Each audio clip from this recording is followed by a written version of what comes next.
Local programming on KRWG made possible in part by viewers like you. Thank you. This is KRWG, TV, radio, online, news that matters. Now, across the Macias Valley and the borderland, the stories that shape our community. From the KRWG Broadcast Center at New Mexico State University, this is Newsmakers. Up front this week, recently the Las Cruces City Council voted to ask the state legislature to require comprehensive background checks for gun purchases. If that sounds familiar, it should. The council was simply resubmitting a request it made way back in 2016.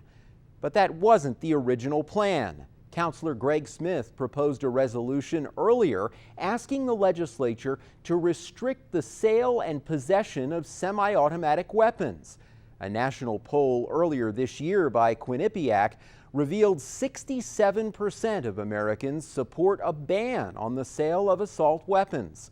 But those against gun safety legislation have loud voices, and it appears those voices had a big effect in Las Cruces. Gun safety legislation opponents were out in force at a meeting in May, and Michael Hernandez was there. City Council and school district board members met at Doña High School to discuss school safety issues, including preventing gun violence, strengthening school security, and addressing mental health. The City Council voted in March to postpone a resolution proposed by District 2 Councilor Greg Smith, which requests state lawmakers to restrict the sale and possession of semi-automatic weapons. Smith says he wrote the resolution to send a strong message to legislators that they need to take action. Just simply labeling semi-automatic weapons or firearms is obviously not going to be the right answer. But I also know that once we send something to the legislators, they're going to need to take what they get from us, and they're going to need to work with that. So I don't think that it's going to be that detrimental for us to send them something that says whatever it is with the emphasis on school safety. A largely pro-Second Amendment crowd arrived with signs protesting gun control. Much of the audience anticipated city officials would pass the tabled resolution that night, even though it was not listed on the agenda. Las Cruces Student Advisory Council Chair Cameron Castillo says it's good that the district wants to gather public input about school safety relating to mass shootings, but says he feels there's not enough discussion about mental health reform for schools. I think one of the main problems in these issues, these tragic events that we see in Parkland or even before that in Newtown, is that it's a mental health issue. And we need to make sure that these students are identified and provided the proper care within the school. And it might take up some state funding dollars, but we need to make sure that all students feel safe and secure and have an outlet to talk to when they're on our campuses, no matter what. The American Psychiatric Association published the 2016 book Gun Violence and Mental Illness, which states mass shootings by people with serious mental illness represent less than 1% of all yearly gun-related homicides. The book says although some mass shooters are found to have a history of psychiatric illness, no reliable research has suggested that a majority of perpetrators are primarily influenced by serious mental illness. Parent Joshua Haltman has 2 children in the district. He says while addressing mental health is important, so is educating kids about guns. Whether you're mentally ill, whether you've been bullied, there are ways to deal with that without grabbing a firearm. That is lack of teaching our children. My children know about weapons. My children know about guns. My daughters like to shoot. We shoot targets. They shoot semi-automatic rifles. The caliber doesn't matter. But that kid that's intent on coming in and doing damage, he's not looking at your sign. He's looking for the person with a gun that's going to stop him. That's the first target. Another key part of the debate is preventing gun violence. The Giffords Law Center to Prevent Gun Violence released its annual gun law scorecard earlier this year, which ranks all 50 states on the strength of their gun laws. New Mexico received an F grade and was ranked among the 10 worst states for gun safety. Las Cruces Public Schools board member Ray Jaramillo says he believes funding early childhood education is the way to break the cycle of gun violence. If we raise good children, they become good middle schoolers, and they become good teenagers, and then eventually they become good parents. And so one of the things that I want our legislators to know and the public education department to know is that we need to be fully funded. We need to invest in our children and make children our priority. And I think that's why I got applause tonight. Regarding school security, the district currently has all-hazard approach safety plans in place, which cover lockdowns, evacuations, run, hide, fight, and shelter-in-place responses. Along with updating those safety programs, the district says it plans to keep assessing school building vulnerabilities, add more armed security guards, and increase the number of school resource officers. But Smith says while the city has made SROs available for the schools, adding more won't be easy with the city's budget and shallow pool of officers. That's why he says he wrote the resolution to limit access to semi-automatic weapons. When they have access to a weapon that can do more damage, then greater harm is done. So I'm not okay with one or two people being killed or one or two people being wounded, but it's a situation of when that is going to happen, and when somebody is going to take that kind of action, if they have access to a weapon that will help them kill more people or wound more people, what are we doing about that part of the situation? That's kind of the genesis for how we got to this kind of discussion. No action was taken on Smith's resolution.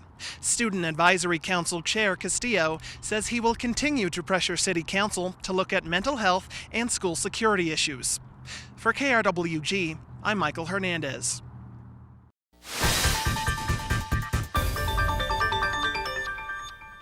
Hello and welcome to In Focus. I'm Anthony Moreno. Joining us for part 2 of our conversation is County Manager Fernando Macias. Mr. Macias, thank you so much for sticking around and discussing issues about the county. Now, we talked last conversation about infrastructure within the county and some issues there. One of the other issues, the top issue that you brought up and many people obviously know, is public safety. I'd like to talk with you a little bit about that. Since you took over in January, what are some of the things that the county is doing right now to ensure that people in the county are safe? Well, I believe that, as I mentioned in the earlier segment, recently there's been a real effort to try to stabilize the workforce or the deputies and their command staff. Historically, the county has suffered from a substantial turnover. So you have new law enforcement officers or new deputies coming into the job. They get trained there for 3 to 5 years, developing all of their skills, but then had a tendency to leave the county to the city of Las Cruces, other law enforcement agencies that paid better. And so there has been an effort to try to bring the compensation levels for deputies and the command staff to a level that is very competitive in the market.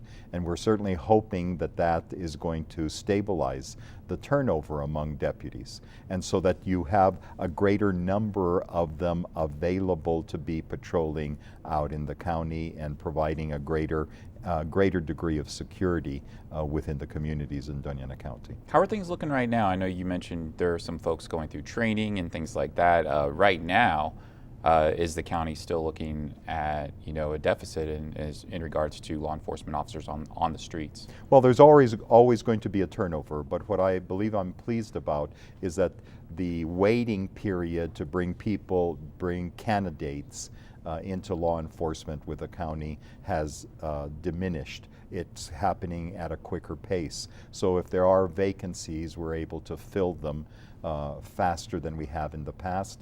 The compensation is more attractive now, so it's helping to stabilize the number of deputies that we have, and with those vacancies that occur, they get filled faster. One of the things that is involved with public safety is folks being able to contact emergency officials should they encounter a public safety issue or emergency issue. I know in a special election in years past, the county voted to enhance that system. Is the system in place where it needs to be, in your opinion, and what can folks understand what's really happening as far as the county dispatch system? Right. And again, it's commonly referred to as MRVDA, and it's in a brand new facility with very modern equipment, very updated equipment. I'm aware that they have a very good training program for the operators. So I believe that although you'll hear a story here or there how difficult it was, even now with on a cell phone, even if the individual can't speak but they've been able to dial the 911, they don't have to give an address anymore. They can just identify where the individual is, basically by the phone being off either the receiver or the cell phone being operative.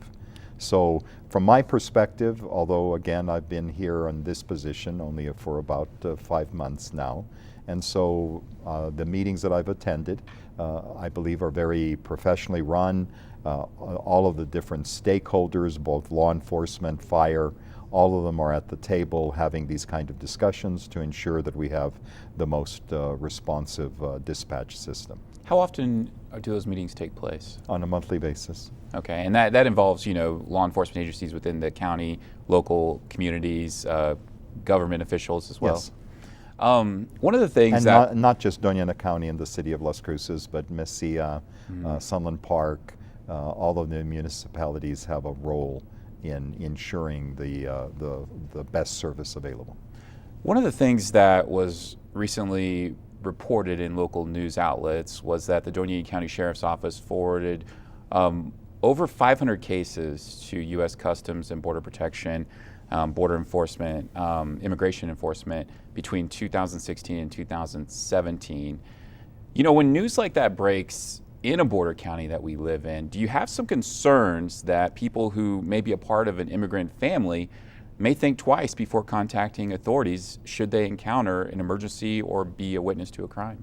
Well, I believe that that an initial report of certain activity occurring doesn't have that broad effect from my experience. Because while I was a district court judge for those 11 years, there were there were many cases where the alleged victim was someone who did not have their citizenship. So I do believe the argument can be made that that is a disincentive to reaching out to law enforcement, but I haven't seen that on a consistent basis in my experience. And I believe that I have the ability to have that broader view. If there is a crime that's being committed, there may be some issue in terms of reaching out to Border Patrol, but there isn't an issue reaching out to the deputies because systemically and across the board, they are not making a direct inquiry as to the citizenship of the individual. You mentioned earlier about participation in county community groups, getting feedback and being part of the county government. If somebody is part of an immigrant family and news like this does break, do you think they might think twice about joining some of those groups? Joining advocacy groups? Mm-hmm. Well, I'm assuming that many non-citizens are part of advocacy groups in order to county community groups to get feedback with like infrastructure that you mentioned in our last conversation. Well, we certainly have the program that you're talking about is the Stone Garden. It's a grant that funds deputies for overtime work. If you read the grant agreement, it has nothing to do with immigration. It has to do with basically drug trafficking. That's the major emphasis of that. And certainly protecting the borders in terms of methamphetamine, cocaine, all of these kind of drugs that do cross the border outside of the port of entries, then I'm not sure that anybody has a concern about that particular activity. It's that they're complementing or interacting with the Border Patrol at the same time. Because at the point that you identify someone who's crossing illegally, you don't know what the purpose is. You just don't. You don't know if they're carrying drugs or if they're coming over here to find a job. You don't know the difference. But in terms of what the efforts are to identify whether there is a violation of state law, From what I've been able to review and discuss with the law enforcement officers, their primary focus is to intercept drugs coming into the United States. I'd like to, talk a little bit about your communication with the sheriff's office. How often do you meet with Sheriff Vigil, and how often do you guys communicate on public safety within the county? Well, I believe that there is, and it shouldn't be just singled out to the sheriff, it's all of the elected officials. I have an open door policy. So anytime they want to meet with me, regardless of who the elected official is, the opportunity is readily available to them. So I don't want it just to focus on one elected official. Our responses to the county commission is very routine, very quickly. We're constantly engaged with them, and we're going through a period where we're developing our budget for the entire county. So of course, there's a great deal of communication with the sheriff's office, with his staff, with the clerk's office, the treasurer's office, all of the elected officials within the county structure. Earlier this year, the county undersheriff was fired due to an investigation that involved a harassment scandal. People in the community in the county have criticized the sheriff on how long it took him to really make a decision to handle the incident. He was quoted in an interview with nmpolitics.net that an outside group was assigned to, outside firm, and was assigned to investigate this, and that he also consulted with the county manager, you, and the county attorney. How involved were you in this investigation? Well, in the investigation, I wasn't involved at all because that was prior to the commencement of my tenure. So I didn't have any interaction whatsoever. My interaction was after the conclusions were made within the investigations in terms of discussing what it meant from even a legal perspective, as well as the process that would have to be used in terms of suspending or terminating any employee. Who was the outside investigations firm that handled this investigation? Do you know? Forgive me, I do not remember the name. It was not a law firm, it was a private investigation firm. How involved was the county human resources in this investigation or the whole process? As I mentioned earlier, the investigation occurred prior to my tenure, so I'm unable to address that issue. I do not know the interaction, but if you hire a private investigator, that's their purpose, to do the investigation and to prepare a report once they've reached certain conclusions. I bring this up because you were quoted in the Sun News when you took the position that, you wanted to not just focus on leadership, but moral leadership within the county. Over the last few years, the county has faced multiple scandals, with obviously most recently the sheriff's department, the county commission, and also the county treasurer's office. What are some of the steps that you've taken so far to ensure that taxpayers and residents in the county can know that things are kind of getting turned around as far as policy goes within the county? Well, first of all, you set a personal example.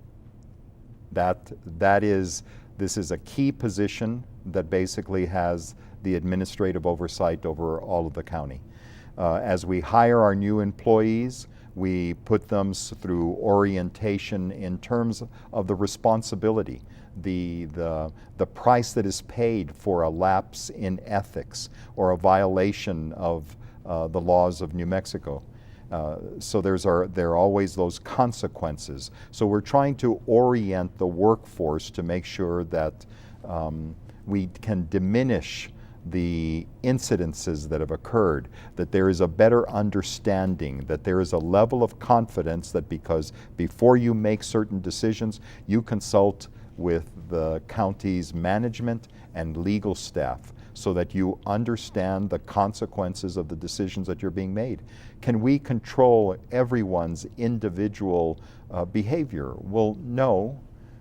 I don't think that any government can ever accomplish that. It doesn't matter what the institution is, there is going to be these lapses in moral judgment. That's unfortunate.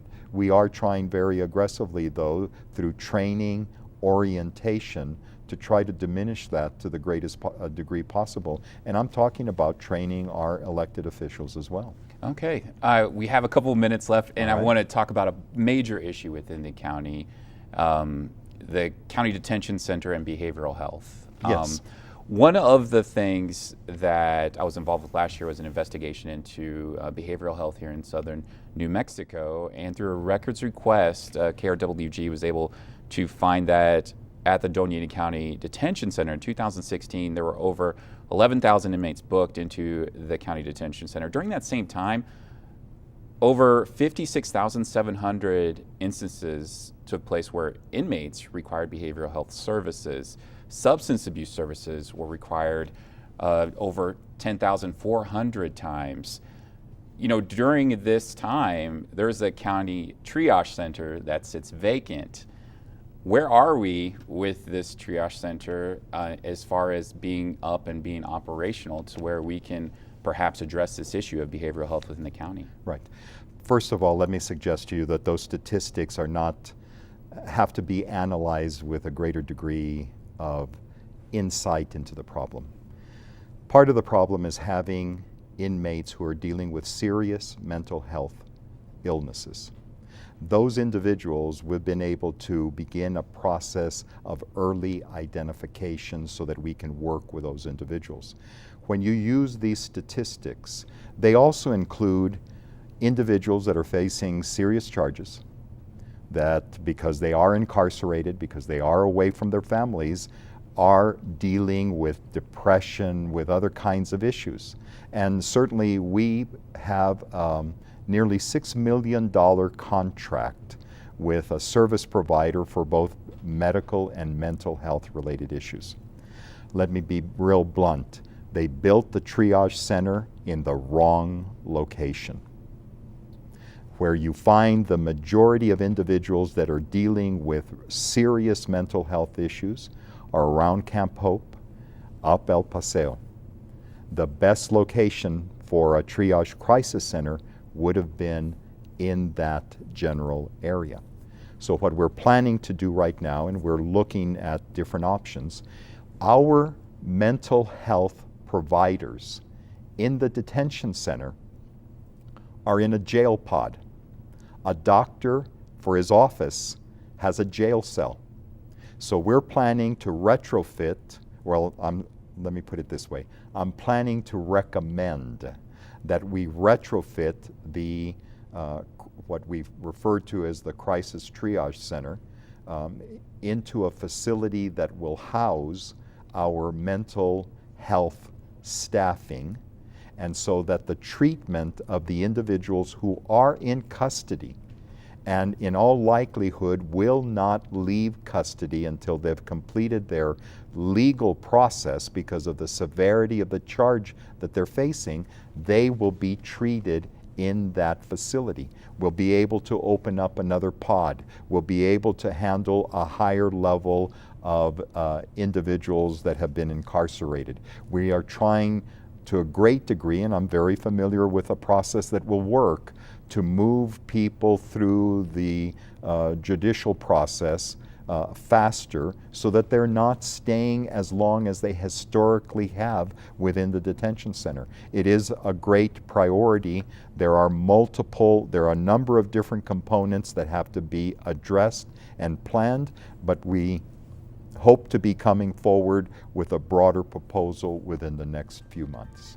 Well, thank you very much. Unfortunately, we're out of time. I do want to thank you for joining us for this two-part conversation. Thank you so much, County Manager Fernando Macias, for joining us on In Focus. Thank you very, very much as well. And we want to thank you for joining us. I'm Anthony Moreno.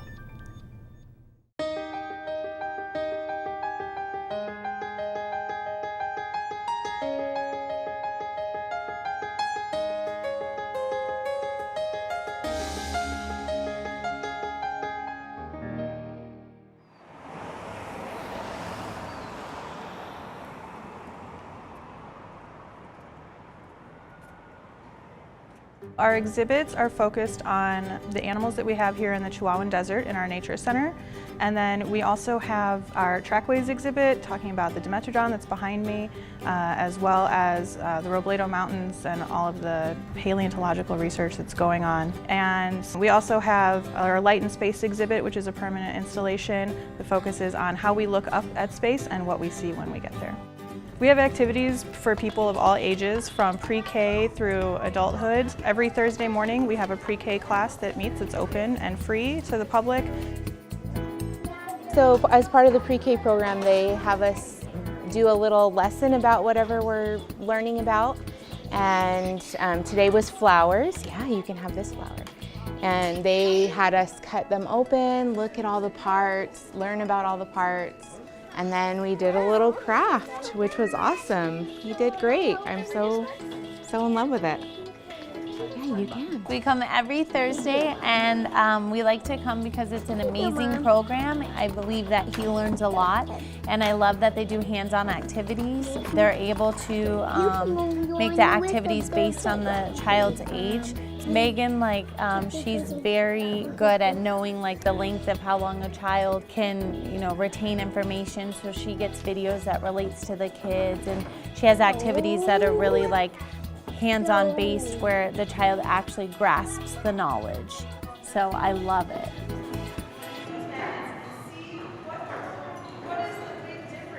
Every summer we have summer camps for kids entering grades 1 through 8, and we'll also be open late with activities for the whole family every Wednesday night. On Saturdays we have family science programming, our animal encounters, we have adult lecture series and new adult programming that's coming up this summer and fall that will include things like science trivia night and forensics. We'll also be continuing our Teen Science Cafe program this fall, which invites teens in to participate in science and meet with actual scientists and learn about careers in science. I'm Josh Luca. I'm one of the volunteers that's here at the Museum of Nature and Science. The things I do around here is that I'm a docent, so I walk around and talk to them about things that are here.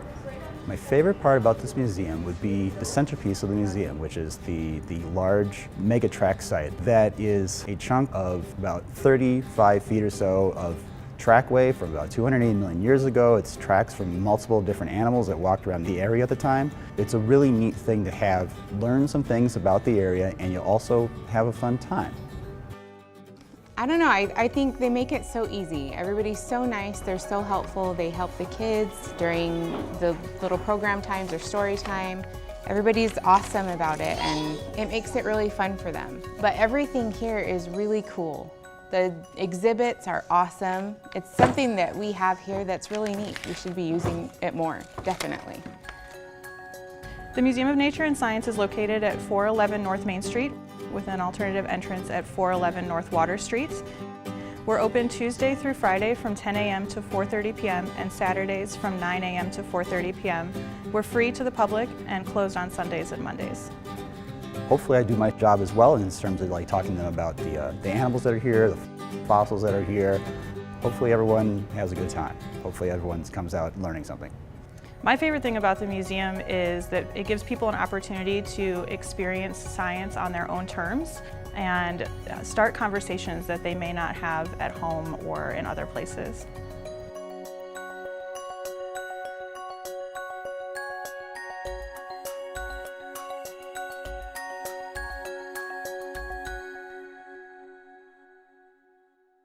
That's our time for now. Join us this week on KRWG Radio. Every weekday, it's Morning Edition 5 to 9, Fresh Air at 11, followed by Here and Now noon to 2, and All Things Considered 4 to 7. KRWG News is always online at krwg.org, and we'd love to hear from you. Email us with your story ideas and video submissions. The address is feedback@nmsu.edu. For all of us at KRWG News, I'm Fred Martino. Have a great week. We'll see you next time on Newsmakers.